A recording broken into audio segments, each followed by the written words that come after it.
Founded in 1909, the NAACP was a tireless crusader against racial violence.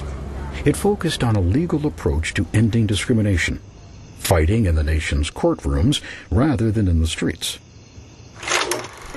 In 1919, the organization waged a high-profile campaign against the racist motion picture, The Birth of a Nation.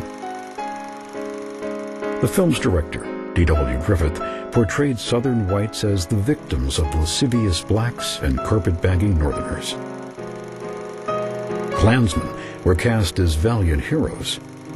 The NAACP criticized the melodrama as 3 miles of filth, but to no avail.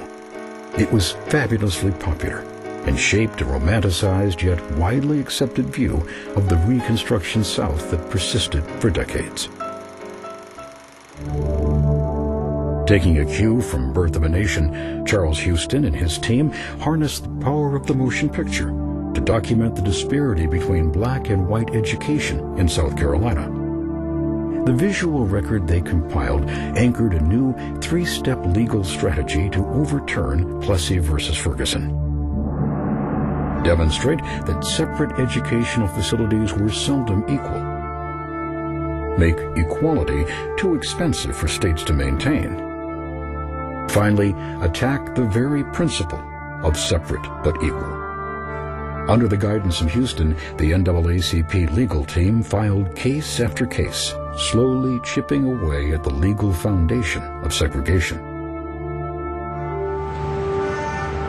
At the same time, the current of social progress was eroding the racial caste system. In 1947, Jackie Robinson broke the color barrier in Major League Baseball. The next year, President Harry S. Truman issued executive orders to end segregation in both the federal workforce and the military. But we cannot any longer await the growth of a will to action in the slowest state or the most backward community. Our national government must show the way. Truman's public support for civil rights prompted a fierce backlash from Southern Democrats.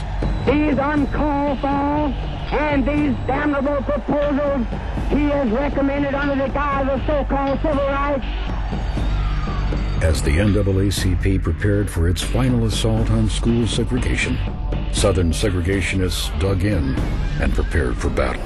Paraphrasing the language of the great commoner of a generation ago, you shall not crucify the South on this cross of civil rights.